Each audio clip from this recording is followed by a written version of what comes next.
কদমটা হবে কোনখানে? কে পড়াবে জানাজা আমার? আমায় পেলে মায়ের কথাই বলে, বাড়ির মসজিদটাকে আবাদ হবে না আর। বেশি মানুষ এক করিস না, তবে হতে যাওয়ার মায়ের খবর দিস।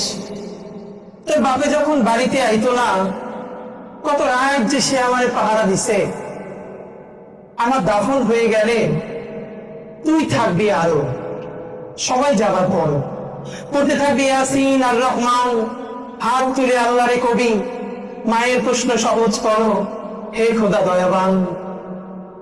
মায়েরা চিরদিন আলিফের মতো থাকে না, মায়েদের দেহেও বার্ধক্য আসে একদিন। কোমরটা নুয়ে পড়ে রূপুর মতন, সুরমায় ছেয়ে যায় চোখের উঠন। মায়েরা অমর নয় এ আমি জানি, মায়ের প্রেসক্রিপশনটা আমার বড় আপন। আবার দেওয়া হাতের বালা, পিতলের পানের থালা, এমনকি তার নামাজের সেই ভাঙা চৌকিটাও। হঠাৎ ভাবি, মায়না হয় আমার সাথেই বলল, নিদানকালেও চুমু খাইয়া আমার গলাই ধরল।